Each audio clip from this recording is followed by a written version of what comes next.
Alrighty, everybody, welcome into Nessa's Time Domain, and today we're reading 5, 6, 7, and 8 from Kings 2. So I don't have much to talk about, so let me just get into it.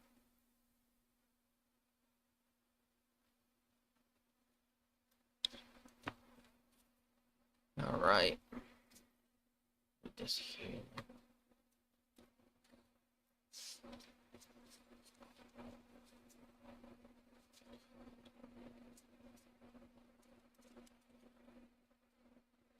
By the way, happy St. Patrick's Day to all who are celebrating it. Nama healed of leprosy. Now Nama was commander of the army of the king of Aram. He was a great man in the sights of his master and highly regarded because through him the Lord had given victory to Aram. He was valiant. He was a valiant soldier, but he had leprosy. Now, bands of raiders from Aram had gone out and had taken captive a young girl from Israel, and she served Naaman's wife. She said to her mistress, "If only my master would see the prophet who is in Samaria, he would cure him of leprosy." Naaman went to his master and told him what the girl from Israel had said. "By all means, go." The king of Aram replied, "I will send a letter to the king of Israel." So Naaman left, taking with him 10 talents of silver, 6,000 shekels of gold, and 10 sets of clothing. The letter that he took to the king of Israel read, "With this letter I am sending my servant Naaman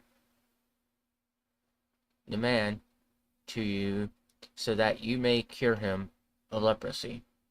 As soon as the king of Israel read the letter, he tore his robe and said, Am I God? Can I kill and bring back to life? Why does this fellow send someone to me to be cured of his leprosy? See how he is trying to pick a quarrel with me?"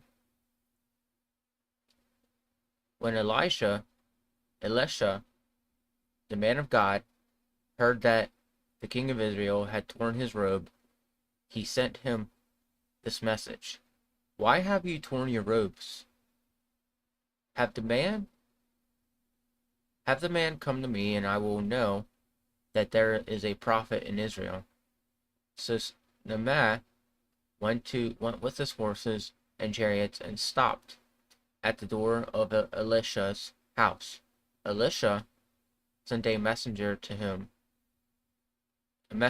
say to him, Go wash yourself 7 times in Jordan, and flesh will be restored, and you will be cleansed." But Naaman went away angry and said, "I thought that he would surely come out to stand to me and stand and call on the name of the Lord his God, wave his hands over the spot, and cure me of leprosy. Are you not Aban, Abana, and Para, the river of Damascus, better than all the waters of Israel? Couldn't I wash in them and be cleansed?" So he turned and went off in rage. Naaman's servant went to him and said, "My father, if the prophet had told you told you to do something great, would you have not done it? How much more then, when he tells you, wash and be clean?" So he went and dipped himself in the Jordan 7 times, as the man of God had told him, and his flesh was restored and became clean, like that of a young boy. Then the man and all his attendants went back to the man of God. He stood before him and said, "No, now I know that there is no God in all the world except Israel. Please accept a gift from your servant." The prophet answers, "As surely as the Lord lives, whom I serve, I will not accept a thing." And even though Naaman urged him, he refused. "If you will not," said Naaman, "please let me, your servant, be given as as pair much earth as pair of mule as a pair of mule can carry, so your servant will never again make burnt offerings and sacrifice offerings to any god but the Lord. But may the Lord forgive your servant for this one thing.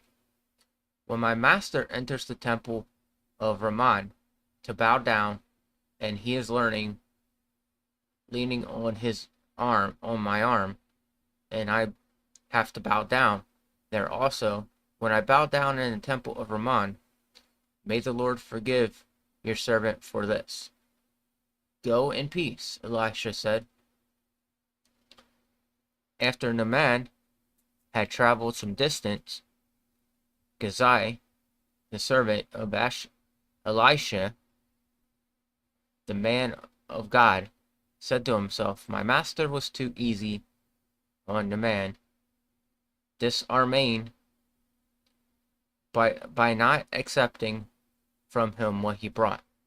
As surely as the Lord lives, I will run after him and get something from him." So Gehazi hurried after Naaman. When Naaman saw him running towards him, he got down from the chariot to meet him. "Is everything all right?" he asked. "Everything is all right," Gehazi answered. "My master sent me to say, 2 young men from the company of prophets have just come to me from the hill country of Ephraim. Please give them a talent of silver and 2 sets of clothing. By all means, take the 2 talents and take the 2 talents," said Naaman. He urged Gehazi to accept them, and then tied up the 2 talents of silver in 2 bags with 2 sets of clothes. He gave them to 2 of his servants, and they carried them ahead of Gehazi. When Gehazi came to the hill, he took the things from my servant and put them away in the house. He sent the men away, and they left. When he went in and stood before his master, Elijah asked him, "Where have you been? Where have you been, Gehazi?" "Your servant didn't go anywhere," Gehazi answered. But Elijah said to him, "Was not my spirit with you when the man got down from his chariot to meet you? Is this the time to take money or accept clothes or olive groves and vineyards or flocks and herds or male or female slaves? Naaman's leprosy will cling to you and your descendants forever." Then Gehazi went to Elisha present, and his skin was leprous. It had become as white as snow. So,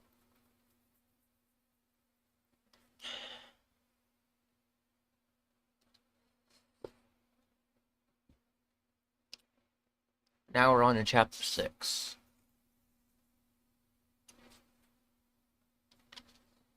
An axe head floats. The company of the prophet said to Elisha, "Look, the place where we meet with you is too small for us. Let us go to Jordan, where each of us can get a pole, and let us build a place there for us to meet." And he said, "Go."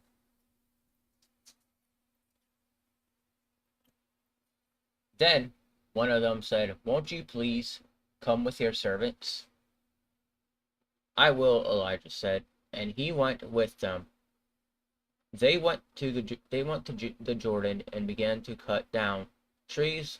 As one of them was cutting down a tree, the iron axe head fell into the water. "Oh no, my lord," he cried out. "It was borrowed." The man of God asked, "Where did it fall?"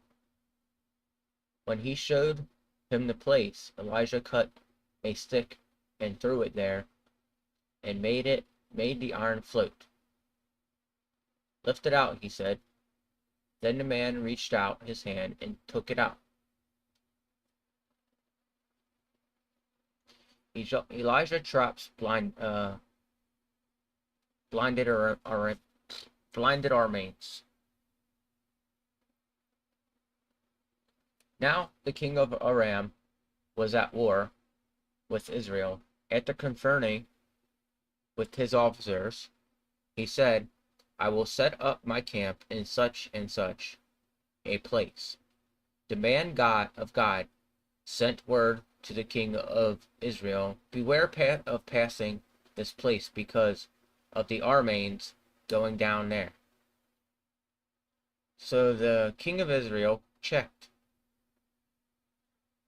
on the place indicated by the man of God.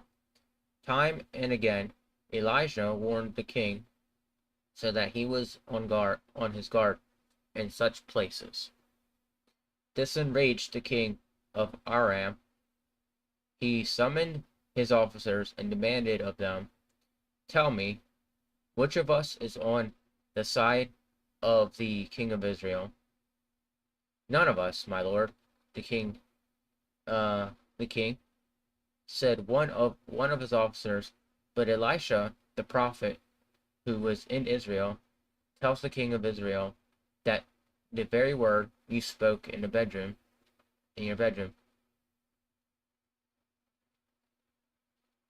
Hold on.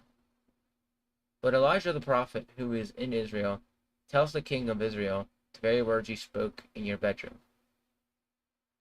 Go find out where he is. The king ordered, so I can send men and capture him. The report came back. He is in Dathan. He sent horses and chariots and a strong force there. They went by the night and surrounded the city. When the servant of the man of God got up and went out early in the next morning, an army with horses and chariots had surrounded the city. "Oh no, my lord, what shall we do?" the servant asked. "Don't be afraid," the prophet answered. Those who are with us, are more than those who are with them." And Elijah prayed, opened his eyes. So the Lord that so opened his eyes, Lord, that he may see. The Lord opened the servant's eyes, and he looked and saw a hill full of horses and chariots of fire all around Elisha. As the enemy came down, Elijah prayed to the Lord, strike down this army with blindness." So he struck them with blindness, as Elijah had asked. Elijah told them, "This is not the road, and this is not the city. Follow me, and I will lead you to the man you are looking for." And he led them to Samaria. After they entered the city, Elijah said, Open the eyes of these men, so they can see. Then the Lord opened their eyes, and they looked, and there they were inside of Samaria. When the king of Israel saw them, he asked Elijah, "Shall I kill them, my father? I shall I kill them?" "Don't kill them," he answered. "Would you kill those who captured with your own sword or bow? Set food and water before them, so they may eat and drink. Then go back to their master." So he prepared a great feast for them, and after they had finished eating and drinking, he sent them away, and they returned to their master. So the bands of the Aram stopped raiding Israel's territory. So yeah, that's wild. Seeing all those horses and chariots with fire coming out of them. That's pretty intense. Ugh.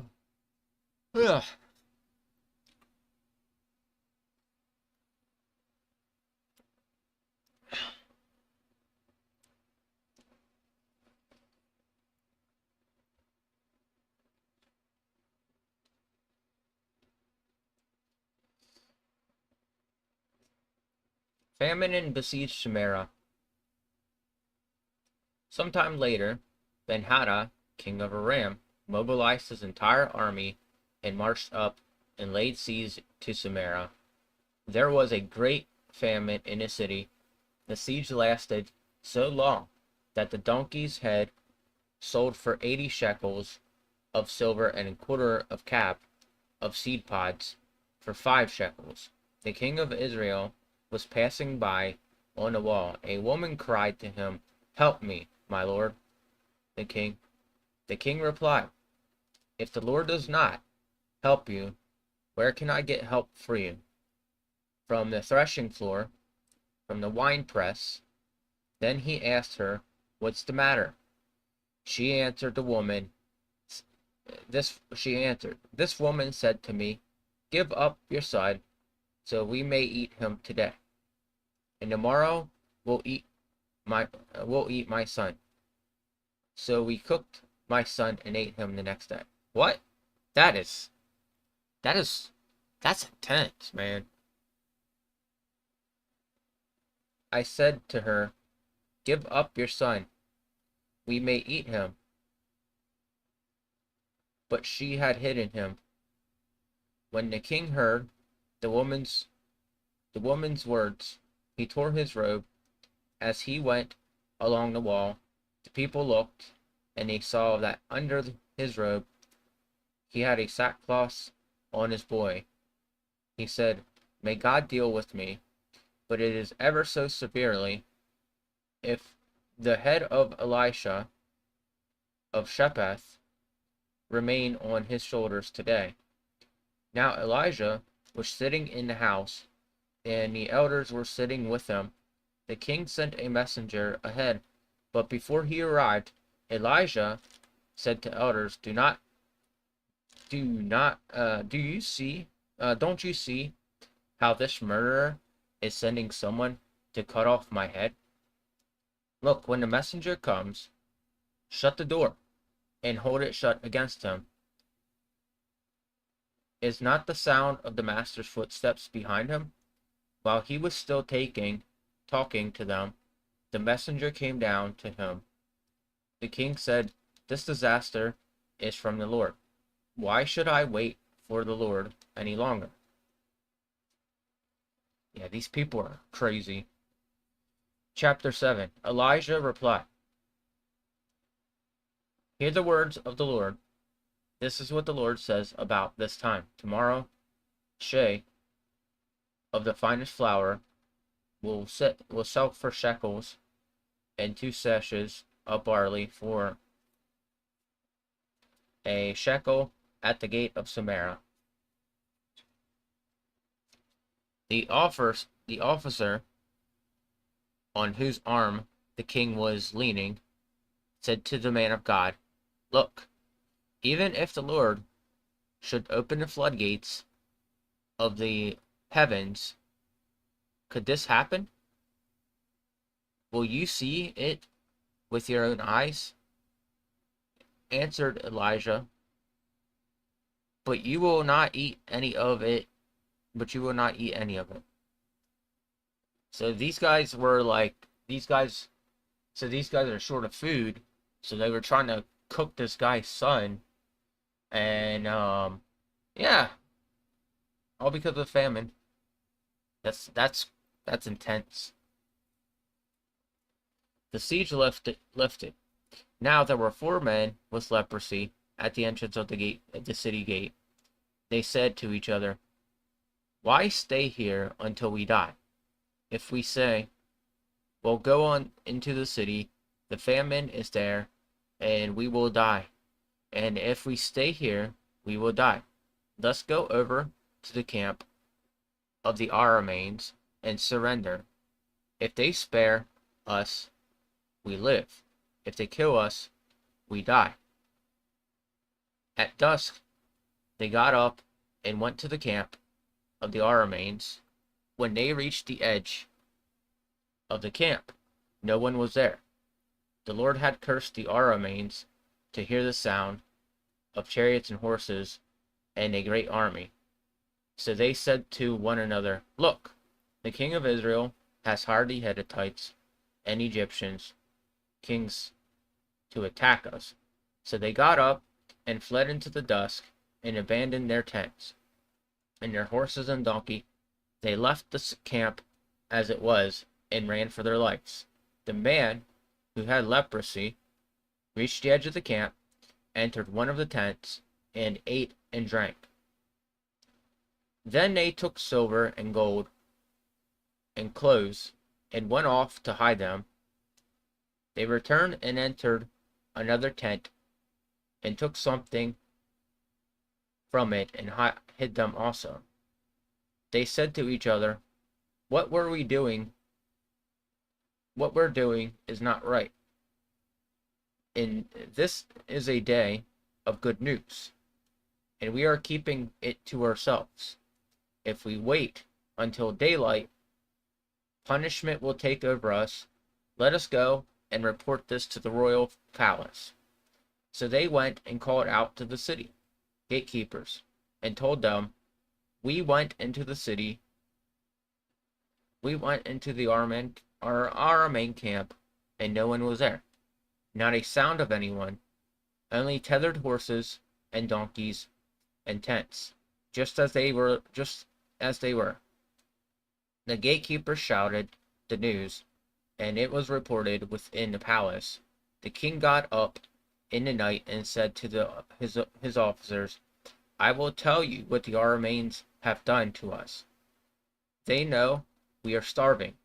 So they left the camp to hide in the countryside, thinking they will surely come out, and then we will take them alive and get into the city. One of his officers answered, "Have some men take 5 of the horses that are left in the city. Their plight will be like that of all the Israelites left here. They will only be like all the Israelites who are doomed. So let us send them to find what happened." So they selected 2 chariots with their horses, and the king sent them after the Aramean army.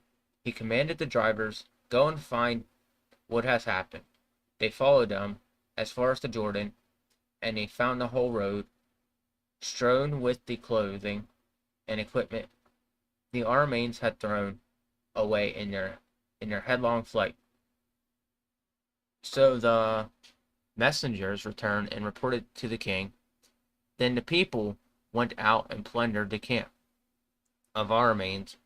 So a sash of the finest flour, sold for shekels, and 2 sashes of barley, sold for shekels, as the Lord had said.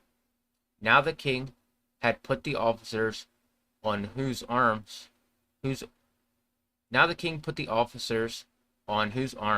he leaned, in charge of the gate, and the people trampled him in the gateway, and he died, just as the man of God had foretold. When the king came down to his household, it happened as the man of God, and said to the king, about this time tomorrow, a shesh of flour will sell for a shekel, and 2 seshes of barley for a shekel at the gate of Samaria.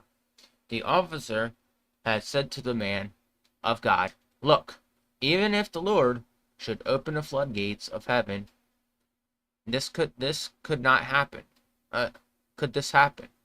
The man of God had replied, you will see it with your own eyes, but you will not eat any of it. And that is exactly what happened to him. For the people trampled him in a gateway, and he died. So that's a rough way to go out.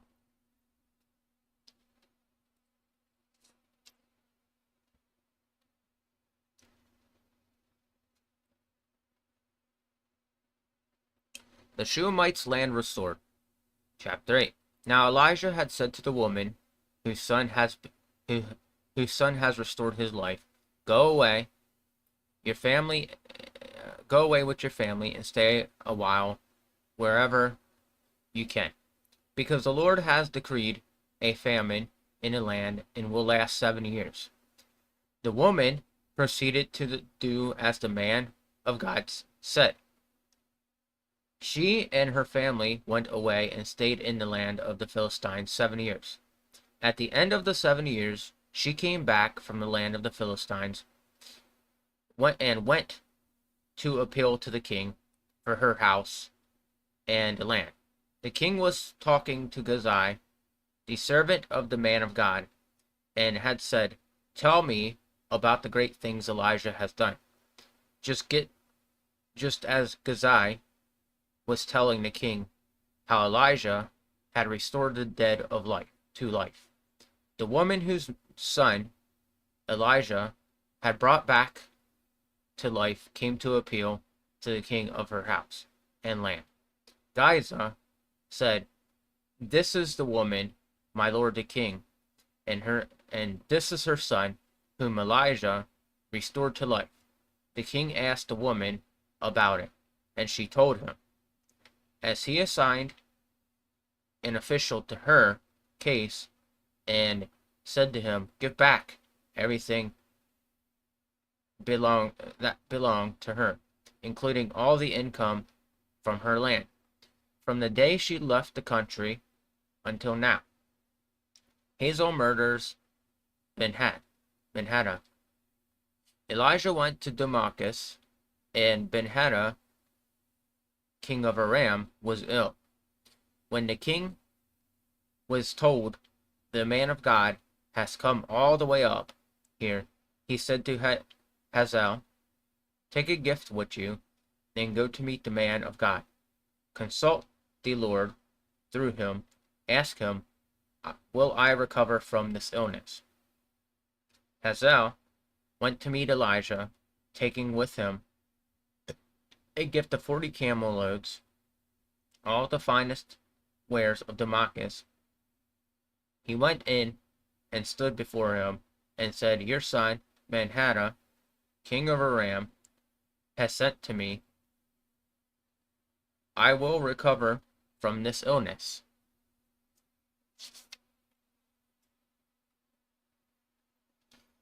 Elisha answered, go and say to him, you will certainly recover. Nevertheless, the Lord has revealed to me that he will, in fact, die. He stared at him with fixed gaze until Hazael and was embarrassed. Then the man of God began to weep. Why is the Lord weeping?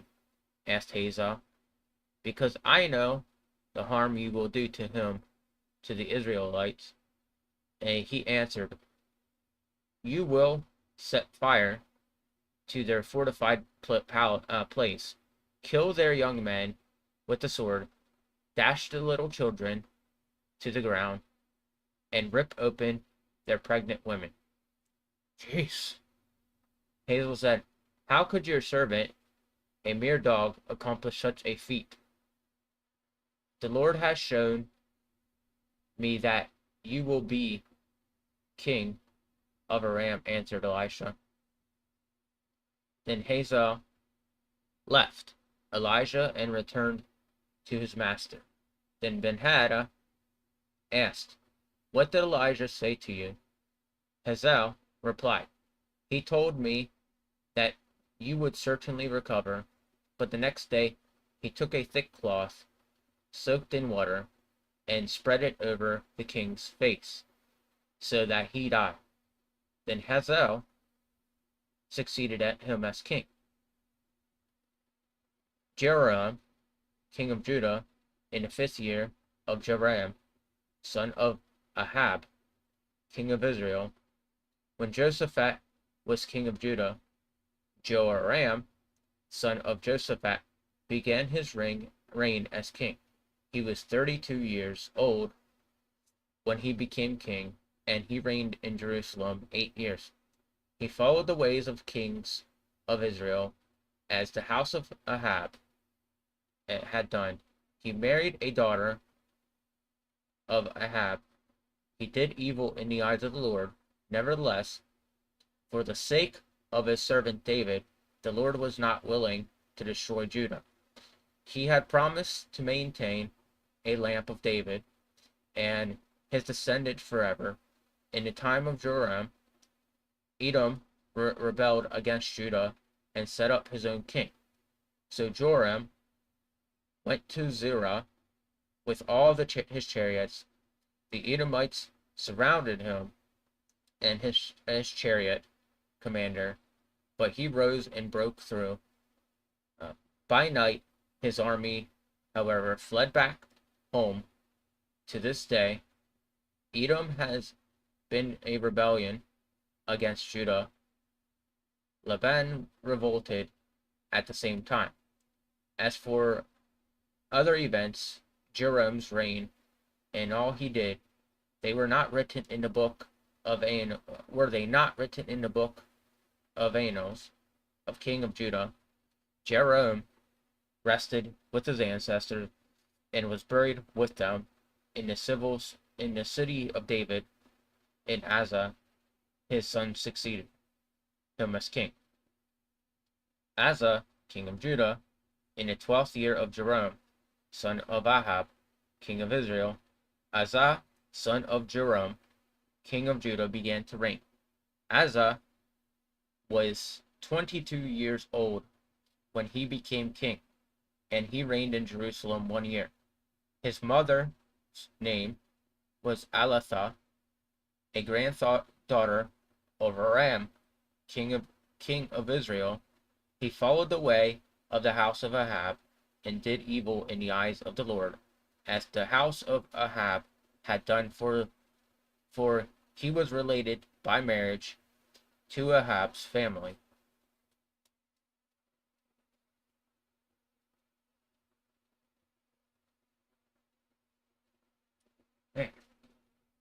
Isaiah went to Joram, son of Ahab, to war against Hazael, king of Aram, at Ramoth Gilead, and remains wounded. So the king of Joram returned to Jezreel to recover from the wounds of the Arameans had inflicted on him at Ramoth in his battle with Hazael, king of Aram. Then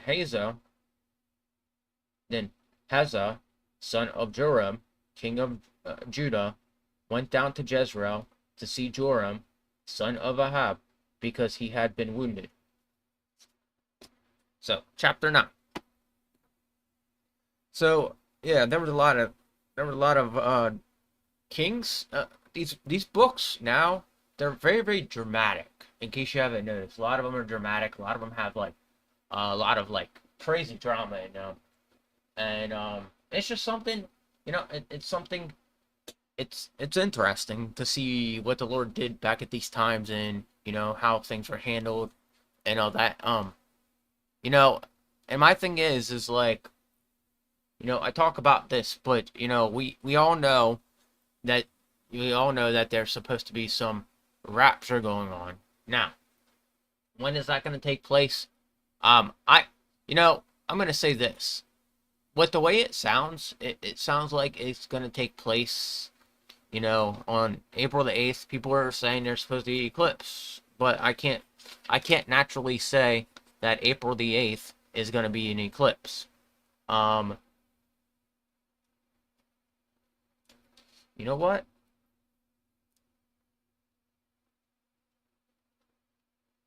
Debating if I want to move on because I have a whole bunch of time on my hands. All right, let's update it to 9. We'll update everything to 9. I was just gonna read to through 8, but let's read to 9.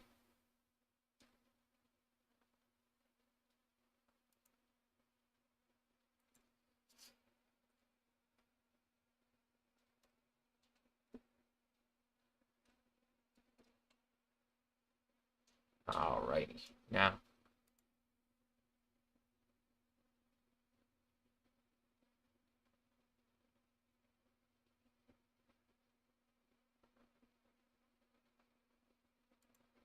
Alright, we're gonna read through chapter 9. Joah, anointed king of Israel. Chapter 9. So, the prophet Elijah, a man from a company of prophets.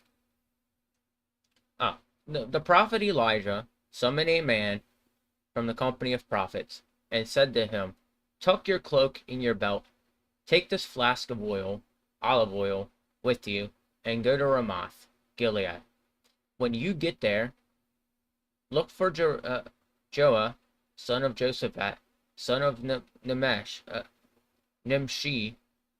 Go to him, get him away from his companions, and take him into an inner room. Take the flask and pour the oil on his head, and declare, this is what the Lord says. I anoint you king over Israel. Then open the door and run, don't delay.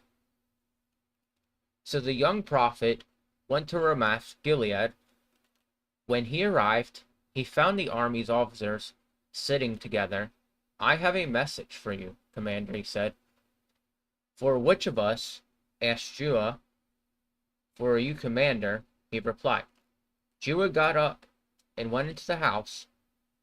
Then the prophet poured the oil on Joah's head and declared, this is what the Lord, the God of Israel, says. I anoint you over the Lord's people Israel. You are destroyed. You are to destroy the house of Ahab, your master, and I will avenge the blood of my servants, the prophets, and the blood of all the Lord's servants, shed by Jezebel. The whole house of Ahab will perish. Cut off from Ahab every last male in Israel, slave, for free. I will make the house of Ahab the house of Jeroboam, son of Nebat, and like the house of Abash, son of Ahijah, as of Jezebel's, dogs will devour her on a plot of land at Jezreel, and no one will bury her. He opened the door and ran. When Joah went to his fellow officer, one of them asked, is everything all right? Why did the maniac come to you? You know the man and the sort of thing he says. Joah replied, that's not true, they said. Tell us, Joah. Here's what he told me. This is what the Lord says. I anoint you king over Israel. They quickly took the cloaks and spread them under him to bare steps. They blew the trumpet and shouted, Joah is king. Joah kills Joram and Ahijah. So Jua, son of Josaphat, son of Nimshi, conspired against Joram. Now Joram and all Israel had been defending Ramoth Gilead, Hazael, king of Aram, but the king Joram had returned to Jezreel to recover from the wound of the Arameans had infected on him in the battle of Hazael, king of Aram. Joash said, if you desire to make me king, don't let anyone slip out of the city to go and tell news in Jezreel. Then he got into the chariot and rode to Jezreel, because Joram was resting there, and Azagah, king of Judah, had gone down to see him. When the lookout standing on the tower in Jezreel saw Jewish troops approaching, he called out, I see some troops coming. Get a horseman, Joram ordered. Send him to meet them and ask, do you come in peace? The horseman rode off, and the horseman rode off to meet Jua, and said, This is what the king says. Do you come in peace? What do you have to do with peace? Jua replied. Fall in behind me. The lookout reported, the messenger has reached them, but he isn't coming back. So the king sent out a second horseman. When he came to them, he said, This is what the king says. Do you come in peace? Jua replied, What do you have to do with peace? Fall behind me. The lookout reported, he has reached them, but he isn't coming back either. The driving is like that of Joah, son of Nimshi. He drives like a maniac. Hitch up the chariot, Joram ordered, and when it was hitched up, Joram, king of Israel, and Hazael, king of Judah, rode out, each in his own chariot, to meet Jua. They met him in a plot of ground that had belonged to Naboth the Jezreelite. When Joram saw that Joah saw Joah, he asked, Why have you come in peace, Joah? How can there be peace? Joah replied, As long as all the idolaters and witchcraft of your mother Jezebel abound. Joram turned about and fled, calling out Ajah, treachery of Aisha, and then Jua drew his bow and shot Joram between the shoulders. The arrow pierced his heart, and he slumped down in the chariot. Jua said to Bidkar, his officer, Pick him up and throw him on the field that belonged to Naboth. The Jezreelite remembered how you and I were riding together in chariots behind Ahab, his father, when the Lord spoke this prophecy against him. Yesterday I saw the blood of Naboth and the blood of his son, declared the Lord, and I will surely make you pay for it on the plot of ground, declares the Lord. Now then, pick him up and throw him on that plot, in accordance with the word of the Lord. When Asa, king of Judah, saw what happened, he fled up the road to Beth-Hagen. Joab chased him, shouting, Kill him too.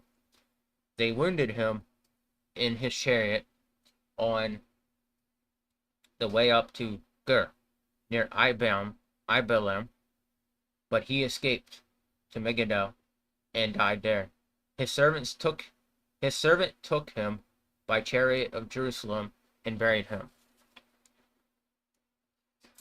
with his ancestors in his tomb of the city, in city of David, in the 11th year of Jehoram, of son of Ahab, Asa became king of Judah. So this is the part where I told you all to pay attention to Jezebel. So then Judah went to Jezreel. When Jezebel heard about it, she put on eye makeup and arranged her hair and looked out of the window. As Judah entered the gate, she asked, "Have you come in peace? Of Zimmer, you murdered your master." He looked up at the window and called out, "Who is on my side?" 2 or 3 Anuched looked down at him. "Throw her down." Judah said. They threw her down, and some of her blood splattered the wall and her horses as they trampled under her underfoot. Judah went in and ate and drank. "Take care of that cursed woman," he said, "and bury her, for she was the king's daughter." But when they went out to bury her, they found nothing except her skull, her feet, and her hands. They went back and told Judah, who said, "This is the word the Lord that spoke." He thought, "His servant Elijah and Tishbite on the plot of ground of Jezreel's dogs will devour Jezebel's flesh. Jezebel's body will be like dung on the ground in a plot of at Jezreel, so no one will be able to say, 'This is Jezreel.'" So when she died, her whole body like disappeared, and that was something the Lord had told everybody. So she was a very, very horrible human being, actually, and there's actual people like that in this world that really, really, that just need to have things happen to them like that, because unfortunately we live in this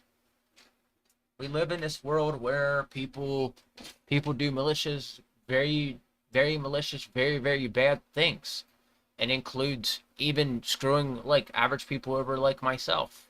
And that's the worst part, is eventually that some of those people that did you wrong, some of those people eventually actually end up getting what's coming to them. And I deal with it a lot. I deal with it quite a bit, quite often. And it's one of those things that like I choose not to get mad about too much, because at the end of the day, people are always going to be people. People are always going to be out to like try to take things from you. And at the end of the day, that happened to me quite a bit. I have people taking things left and right sometimes, and it's just totally uncalled for. So yeah, some people will never stop until they feel like they get everything. And in the moment, some people, and people like her, she was very, very malicious, and she plotted the deaths of people and just some awful stuff that nobody should have been doing anyway to begin with. But she did it anyway because she felt like, she needed to do it because something, I guess she didn't like stipulations. And that's how some people are. They do nasty stuff. Like if you take a look at the story of man, I can't think of it right now. The story of Jacob and his brother. When his brother's blessing got stolen, a woman told his mother told him to go and told him to literally go and steal the blessing of his brother, which I'm trying to find his brother's name right now. Esau. So Jacob, when he took Esau's blessing, who persuaded Jacob to take Esau's blessing? his mother. All right. Now, that happens quite a bit. Awful things happen. Like, if I was in Esau's position, I probably would have felt the same way.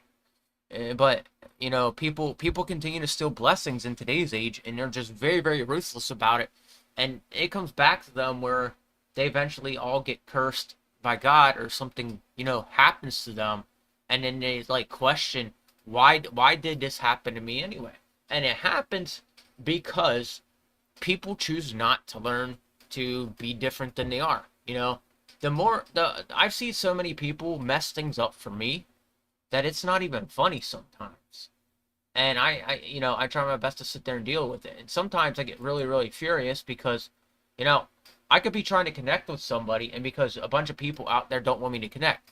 I'm literally like that guy who tries to connect with somebody, and somebody's just outright a jerk to me no matter what. And it's like, can you people stop doing this? And can you people please stop doing this for once in your life? Can you people actually learn to be better human beings than what you're actually being right now? Because by you being this malicious and this manipulative with somebody, you're being just as nasty as somebody who would have killed somebody. That's on the level of that. Trolling and being malicious is like a level of something that people should naturally understand. It's bad in some ways. It's bad because what you're doing is you're trying to be selfish, and you're trying to ruin a shot another human being should have. And as I've grown up, I've witnessed this plenty of times over, where people are out there being malicious with me, messing me up, and then taking things that don't belong to them, that the Lord had originally sent to me. And people just don't care. And the biggest thing is these people lie to themselves, and they lie about the people they're doing this to, and just take, and then wonder why in the long run the people are actually getting mad at them and saying some messed up stuff. Is because you people out there, you're not naturally learning how bad you are when it comes down to it. Whether you've done, people are doing wrong to me like all the time. And I've tried explaining that to people, but people are like, "Oh, you're being whiny." No, I'm not being whiny. To be honest, I'm continuously getting screwed over by people. Every time I try to go to connect with somebody, guess what happens? There's somebody out there that hates that. So at the end of the day, I don't know what people's problem is with me, and I really don't care. But I get blamed for being this and that. But yet these people do not want to understand how things actually are supposed to work. You're supposed to live and let live. And what that means is, if you get something and it's not maliciously taken from you, remember, you're supposed to let the person have the exact same thing. And that should be a rule in the Bible, to live and let people who are deserving of something have what they're deserved of, instead of sitting there being malicious and ruining something because you're at your own expense. You're jealous. You feel a certain way. I can't stand that. That's why I don't live life on emotions. Because people that live life on emotions, guess what they're doing? They're getting jealous every single day of their entire life of something good that could happen to somebody. And you know what? That's the worst thing about it, is people live off of their emotions. People don't live any other way. And, when I get screwed over by people, because I get screwed over quite often by people because I'm not doing anything. And so when I do lash out on the person, is because I was treated unfairly. YouTube is one of the places that I noticed. YouTube and my own life is one of the places. I've noticed a lot of stuff about my life, about people on YouTube. They all act like they deserve something. But what are they doing? They're not doing anything. They're not doing anything at all, but feel like they deserve the world. Geeks and Gamers isn't doing anything. And that's why I have a problem with them. They're not doing anything to change the world. They're not picking up a Bible and reading it. But they want to. The only reason they want to is because they're looking for clout. They're not looking for the belief in God. They're not looking for the Bible. They're looking for clout. Which surprises me that Melanie Mack was even going to be okay with that to begin with. And the truth is,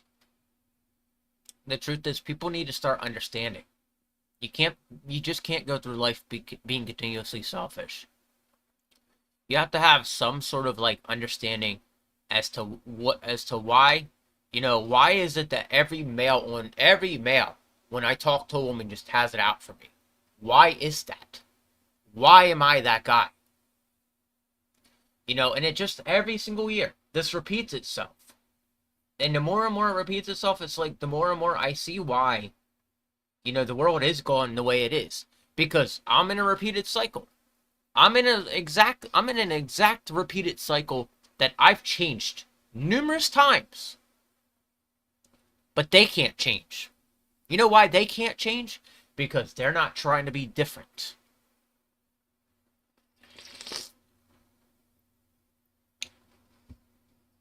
I just would like to know what it is that makes people do the exact same thing as they did the time before. Why is it that why is it that people continue to try to bring the worst out of me? That's what I have to question. I go through life daily, leaving everybody alone, but there's always some sort of drama that just pops up into my life. Believe it or not, this whole drama with Melanie Mack, I left that go yesterday. You know what happened? It popped up again. And there was no reason for it to pop up again in my life, but it did. It did. Because somebody somewhere felt they need to justify the reason of something that shouldn't even be justified to begin with. And that's the worst part. Is they keep trying to pretend they're the police of the internet. When we are on the internet and we're in charge of somebody, especially somebody like Melanie Mack who, has a bunch of people speaking into her ear telling her what to do, then you have a bit of a problem. You have people not listening. You have people, deliberately telling her what to do. And that's the worst part, is that's all she listens to, is people telling her what to do, people telling her how to run her career, stuff like that. I see it. And you know what? People make fun of me for it. But you know what? At the end of the day, she's going to suffer more than me. Because you know what's going to happen? She's probably never going to get married. And that's the one thing about this, is she's probably never going to get married if she keeps following it and abiding by those people's rules. She's never going to get married. She talks about it, but she just can't, make her own choices and decisions in life. So therefore, what she does is she believes her whole surrounding. She lets everybody in her surrounding tell her what to do. Even though she's old enough to make her own decisions, she let everybody in her surrounding tell her what to do. Sorry.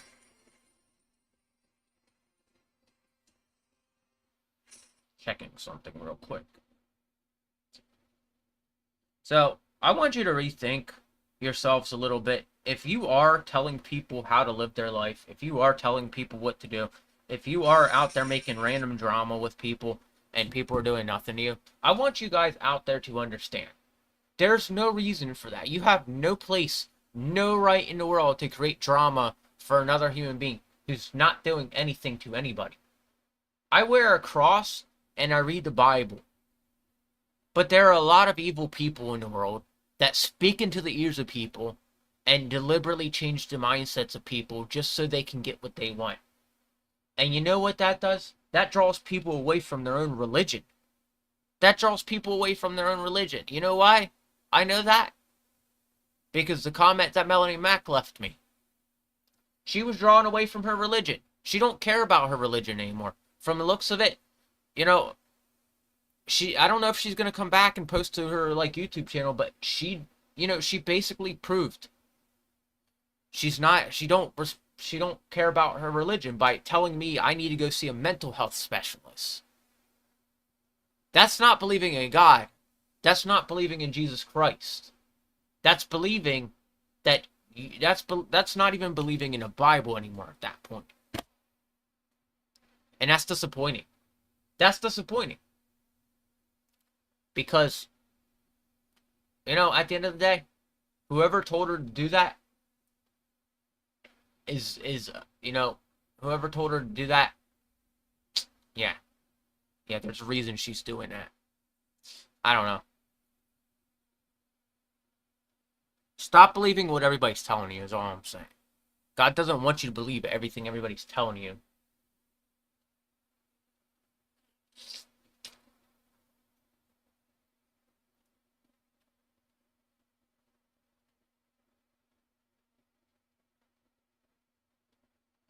The more and more I try to walk away from people, the more and more I just get dragged right back. I get dragged right back. I don't know why, but I do. I'm apparently supposed as a hater to Melanie Mack, even though that's not actually what I am. I hate caring for people. I do. I hate the fact that I care for people. But you know who I put before me? The Lord God. You know who I put before me? Jesus Christ. And you know what happens to me? This guy did everything. This guy was the bad guy. Yeah, tell me about it. Tell me how I'm bad. Tell me how I spit in your Cheerios. I'm tired of this, man. This is the fourth time I've tried to connect with Melanie Mack just because, Melanie Mack is apparently a believer in God. I tried to connect with her and we see what happens. She's easily spoken to in her ear. She lets the devil speak into her ear and then she follows it. And at the end of the day, the way I look at it is she was literally covering up everything about herself. Um, do I believe half the stuff people say? You know, I don't believe half the stuff people say, but I will say this. She does things that she shouldn't be doing. And what I mean by that is she shouldn't be following people's orders. She shouldn't be. It's her career, man. She could go off and create a whole channel, a whole stream with Sniper Wolf, Pokimane, and a few other girls, and let that be the stream. And move away from geeks and gamers.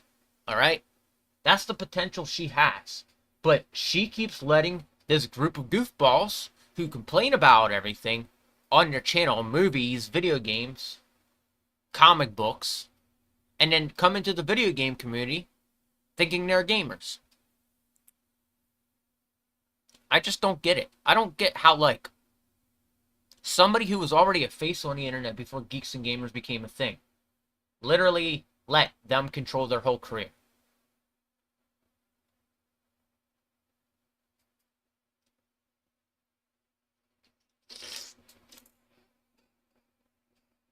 But hey, it is what it is. Hopefully she comes around and hopefully she comes to the realization. Alright, so anyway, I gotta get out of here, guys. I'll see you later. I gotta say a prayer before I go. So Lord Jesus Christ, I am praying to you today that you just bless me today. Lord, I really need to be blessed today. Bless me with anything possible, anything great today. Lord, I've been put through trial and error again. And Lord, um, as for Melanie Mack's case, I don't understand it. I don't know what's going on. And I don't know how I end up being the guy that's thrown under the bus all the time. But Lord, put it on her heart to understand that it's not me. And Lord, put it on her heart that she doesn't need geeks and gamers to get far in YouTube anymore. That she can go and create her own squad of people and just have it that way. Lord, I think Melanie Mack could do a really good on her own. And Lord, put it in her heart that she needs to go on her own. And Lord, bring her back to the Bible. Bring her back to the Bible, Lord. Bring her back to Jesus Christ. Lord, I pray to you for other people. I pray to you to bless Dan today at work. I pray to you to bless him, Lord. I pray to you to bless him and give him a good day. Lord, and at my job today, you know, make sure negativity's staying away, Lord. Make sure negativity's staying away. Make sure you're putting light in everybody at my job and making sure everybody at my job's blessed so they're not having a bad day. And Lord, I pray to you to bless the people that really need blessed today, Lord. Bless the people that are like going through things, Lord. And there's a lot of people going through rough times. And Lord, bless them. Send them what they need. Send them what they need, Lord. In Jesus' name, amen. So with that said, guys, I'll be seeing you guys tomorrow morning. I'm doing a double stream tomorrow because of I'm off tomorrow. So I'll be seeing you guys tomorrow. And yeah, that's about it. So take it easy. God bless you. And don't let people tell you what to do. Don't follow what people tell you. Follow God. All right, take it easy. God bless you.